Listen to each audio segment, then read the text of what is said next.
Deci za laku noć.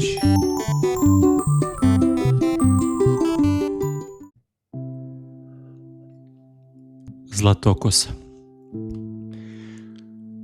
U davno doba živjeli muž i žena. Dugo su i uzaludno želeli dete. Napokon se njihova želja ispunila. Nestrpljivo su očekivali dan rođenja deteta i dok su dani polako prolazili, majka je sedela kraj prozora i posmatrala prekrasan vrt. Bio je to vrt veštice, čarobnice. I jednoga dana žena opazi gredicu sočnog zelenog matovilca, poželi ga i zatraži od svog muža da joj ga donese, kako god zna. Noću, da ga zla veštica ne vidi, muž krišom nabra punu korpu matovilca i žena se obradova i brzo pojede matovilac. Opet je nesretni muž krišom noću pošao u vešticin vrt. Odjedanput pred njim se stvori besna veštica. Vikala je i pretila, a čovjek joj je pričao o želji svoje žene, o detetu koje očekuje i molio je za milost. Veštica pristade da ga pusti i da mu da matovilac, ali mu reče da joj mora dati dete kada se rodi. U strahu, željan da što pre ode iz vrta zle veštice, čovjek na sve pristade. Uskoro su čovjek i žena dobili devojčicu, najlepšu na svetu, ali se ne stigoše obradovati. Veštica se odmah pojavi, uze dete i odvede ga sa sobom. Nazvala ju je Zlatokosa i brinulo se o njoj s puno ljubavi.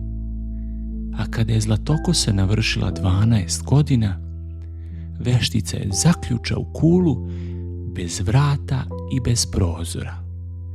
U toj kuli samo jedan mali prozor otvarao devojčicin vidik u svet.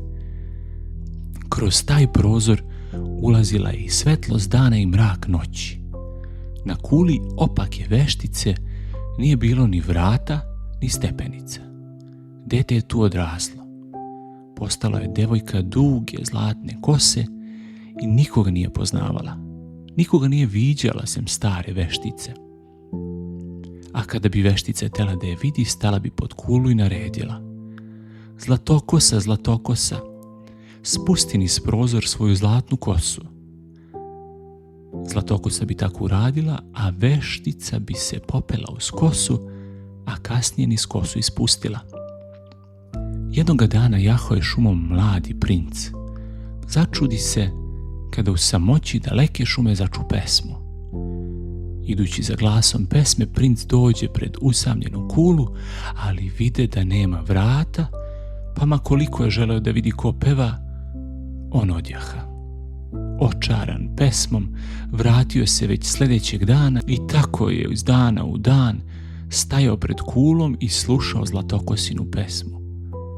Jednoga dana dok je slušao, vide kako dolazi stara veštica pa se sakri, a ona naredi: Zlatokosa, Zlatokosa, spusti niz prozor svoju zlatnu kosu.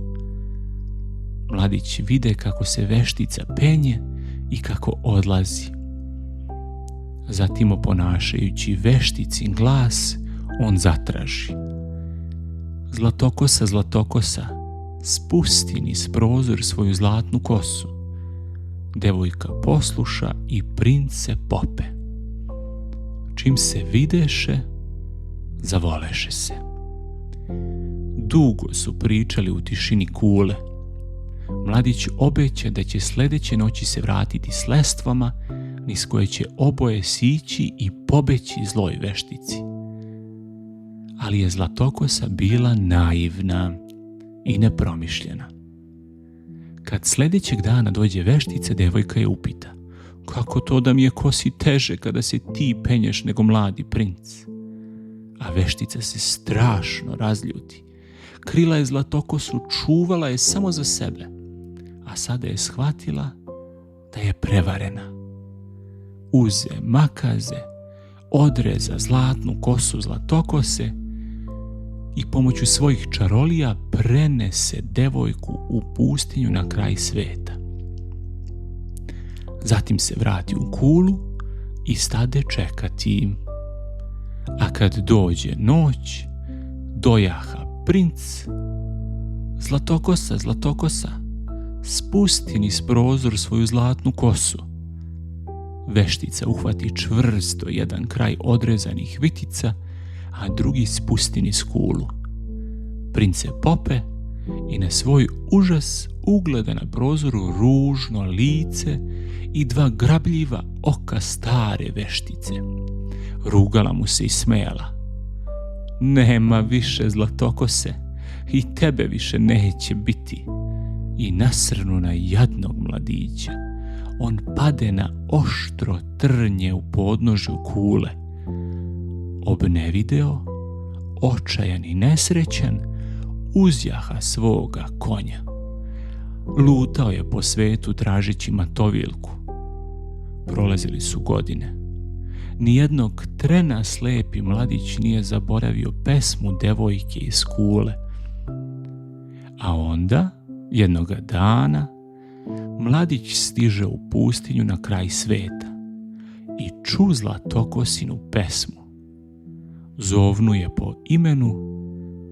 Plačući, devojka je grlila i milovala lice mladog princa. I gle čuda, kad na slepe oči mladićeve padoše suze devojačke, on ponovo progleda. Odvede Zlatokosu u svoj dvor, gde su živeli dugo, dugo, a za zlu vešticu nikad se više ništa nije čulo. Čiča miča i gotova priča.